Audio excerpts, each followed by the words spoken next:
আপনার বাড়ির পাশের মানুষ যদি হিন্দু হয়, সে যদি গরিব হয়, আপনি রাত্রিবেলা পেট পুরে খেয়ে ঘুমাবেন। হিন্দু গরিব মানুষ না খেয়ে রাত্রিবেলা ঘুমাবে, আপনি মুমিন হতে পারেন নাই। বলে হুজুর কারণ কি? ওরা হিন্দু বলে আপনি মালুন বলে গালি দিবেন, তা হবে না। এই শিক্ষা রাসূল করিম জীবনে কোনোদিন আমাদেরকে দেন নাই। হযরত আলী শাহাদাত বরণ করবেন, তিনি শহীদ হয়ে গেলেন। 3 দিন পর্যন্ত তিনি একবার আহত ছিলেন। এই কর্ণের এই গোড়াতে এখানে তাকে আঘাত করেছিল। যে আঘাত করলো তার নাম আব্দুর রহমান মুলজিম খারিজি। আঘাত করার পরে এখানে ঢুরি হয়ে গিয়েছিল। ঢুরি তখন তো সেলাই করার কোনো ব্যবস্থা, অত্যাধুনিক চিকিৎসা ছিল না।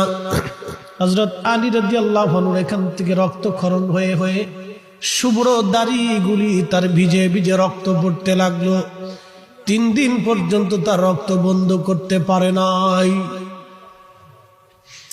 সাহাবীরা এসে বলল, আমিরুল মুমিনিন, আপনি যদি বলেন আব্দুর রহমান মুলজিমকে আমরা ধরেছি, আব্দুর রহমানকে আমরা হত্যা করে ফেলি, হযরত আলী শহীদ হয়ে যাবেন। আহত দেখেন তখনও কত বড় ন্যায় ইনসাফওয়ালা। তিনি ডাক দিয়ে বলেন, ও আমার নবীর সাহাবীরা, সে আমাকে হত্যা করার জন্য ছুরিরাঘাত করেছে।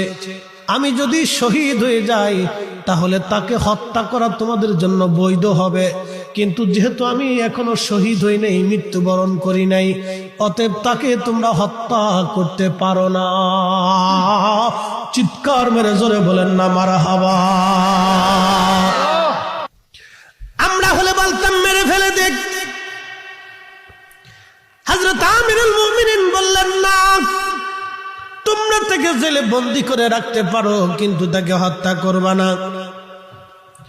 যদি আমি বেঁচে যাই,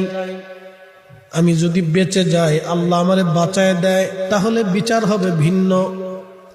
আর আমি যদি শহীদ হয়ে যাই, তারপরে তোমরা আমার মৃত্যুর বদৌলতে তাকে মৃত্যুদণ্ড দিতে পারো। এটার নাম ইনসাফ, এটার নাম ন্যায় বিচার। আর আমাদের দেশের বিচার হয় এখন পকেটে মাল নিয়ে। আল্লাহর নবী বলেন, উম্মতরে তোমরা শুনিয়া দাও, কঠিন হাসরের মাঠ। এই মাঠের মধ্যে শুধু মানুষ, জিন, ফেরেশতা, পৃথিবীর মাটির বালু কণাগুলি গুনে গুনে শেষ করা যাবে, কিন্তু ফেরেশতা গুনে শেষ করা যাবে না। এত পরিমাণে আল্লাহ ফেরেশতা সৃষ্টি করেছেন। এই ফেরেশতারা হাসরের মাঠে আল্লাহর সামনে দাঁড়ায় যাবে। দুনিয়ার মানব জাতি দাঁড়ায় যাবে, জিন জাতিরা দাঁড়িয়ে যাবে, সমস্ত মাখলুকগুলি, পশু পাখিরা আল্লাহর আদালতের সামনে দাঁড়াবে। প্রশ্ন করবেন, মুফতি ফরিদ হুজুর, পশু পাখিরা আল্লাহর আদালতে দাঁড়ায় কি বলবে? আপনাদের গ্রামের নাম বাঁশডোর, উত্তর পাড়া, দক্ষিণ পাড়া আছে না এরকম?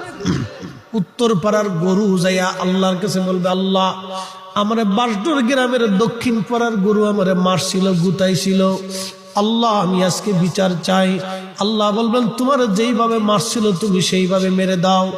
উত্তর পাড়ার কুকুর যায় বলবে, আল্লাহ, দক্ষিণ পাড়ার কুকুর আমারে কামড়াইছিল, আমারে খাইতে দিছিল না, আল্লাহ আজকে আমি তোমার দরবারে বিচার চাই। তুমি মালিক ইয়াউমিদ্দিন, আপনাকে ভাষায় প্রকাশ করে বুঝাইতে পারবো না। সেই দিন আল্লাহ এই কুকুরের ফয়সালা করে দিয়ে বলবে, তোমাকে যেইভাবে কামড়াইছিল তুমি সেইভাবে কামড়ায় দাও।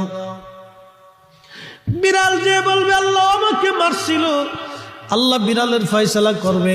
পাখি যায় বলবে, আল্লাহ আমারে মারছিল, ঠুকরাইছিল, আল্লাহ আমার খাবারও কেড়ে খেয়ে ফেলে দিয়েছিল, আমি আজকে ফয়সালা চাই। পাখিদের ফয়সালা আমার আল্লাহ পাক করবে। বনের হিংস্র প্রাণীরা একজন আরেকজনের বিরুদ্ধে মামলা করবে, সেই দিন আমার আল্লাহ তাদেরও ফয়সালা করে দিবে।